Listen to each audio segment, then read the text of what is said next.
அரசுக்கு ஆதரவாக வாக்களித்த 25 எம்எல்ஏக்களும் 10வது அட்டவணையின் கீழ் தகுதி நீக்கம்.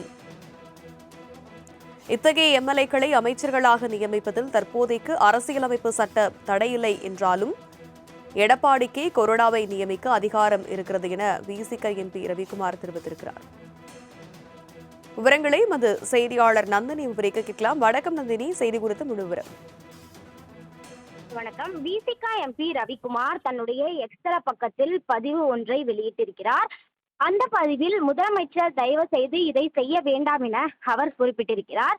குறிப்பாக சமீபத்தில் நடைபெற்ற நம்பிக்கை வாக்கெடுப்பில் அதிமுகவிலிருந்து பிரிந்து செயல்பட்ட 25 எம்எல்ஏக்கள் தாவேகா அரசுக்கு ஆதரவாக வாக்களித்த நிலையில் இத்தகைய செயல் அரசியலமைப்பின் 10வது அட்டவணையின் கீழ் தகுதி நீக்கத்திற்கு உரியது என்பது மிக முக்கியமான அரசியலமைப்பு சட்ட கேள்வியாகும் எனவும் அவர் குறிப்பிட்டிருக்கிறார்.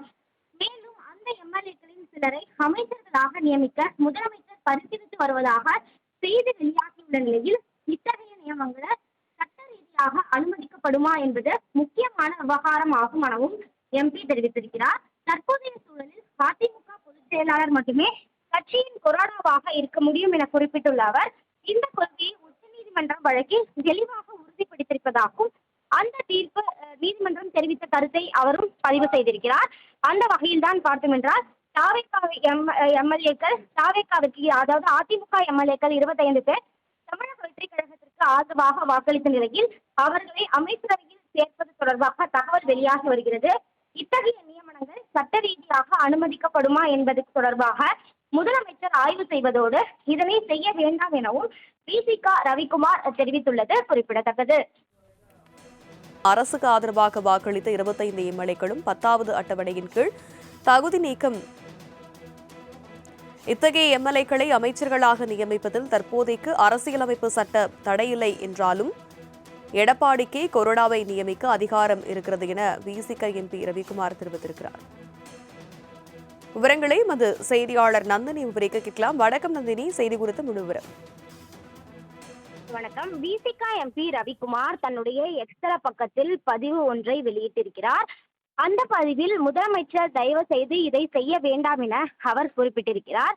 குறிப்பாக சமீபத்தில் நடைபெற்ற நம்பிக்கை வாக்கெடுப்பில் அதிமுகவிலிருந்து பிரிந்து செயல்பட்ட 25 எம்எல்ஏக்கள் தாவேகா அரசுக்கு ஆதரவாக வாக்களித்த நிலையில் இத்தகைய செயல் அரசியலமைப்பின் 10வது அட்டவணையின் கீழ் தகுதி நீக்கத்திற்கு உரியது என்பது மிக முக்கியமான அரசியலமைப்பு சட்ட கேள்வியாகும் எனவும் அவர் குறிப்பிட்டிருக்கிறார். மேலும் அந்த எம்எல்ஏக்களின் சிலரை அமைச்சர்களாக நியமிக்க முதலமைச்சர் பரிசீலித்து வருவதாக செய்தி வெளியாகியுள்ள நிலையில் இத்தகைய நியமனங்கள் சட்ட ரீதியாக அனுமதிக்கப்படுமா என்பது முக்கியமான விவகாரம் ஆகும் எனவும் எம்பி தெரிவித்திருக்கிறார். தற்போதைய சூழலில் அதிமுக பொதுச் செயலாளர் மட்டுமே கட்சியின் கொறடாவாக இருக்க முடியும் என குறிப்பிட்டுள்ள அவர் இந்த கொள்கையை உச்சநீதிமன்றம் வழக்கில் தெளிவாக உறுதிப்படுத்தியிருப்பதாகவும் அந்த தீர்ப்பு நீதிமன்றம் தெரிவித்த கருத்தை அவரும் பதிவு செய்திருக்கிறார். அந்த வகையில் தான் பார்த்தோம் என்றால் எம்எல்ஏக்கள் தாவேகாவுக்கு, அதாவது அதிமுக எம்எல்ஏக்கள் 25 பேர் தமிழக வெற்றி கழகத்திற்கு ஆதரவாக வாக்களித்த நிலையில் அவர்களை அமைச்சரவையில் சேர்ப்பது தொடர்பாக தகவல் வெளியாகி வருகிறது. இத்தகைய நியமனங்கள் சட்ட ரீதியாக அனுமதிக்கப்படுமா என்பது தொடர்பாக முதலமைச்சர் ஆய்வு செய்வதோடு இதனை செய்ய வேண்டாம் எனவும் விசிக ரவிக்குமார் தெரிவித்துள்ளது குறிப்பிடத்தக்கது. விவரங்களுக்கு நன்றி நந்தினி.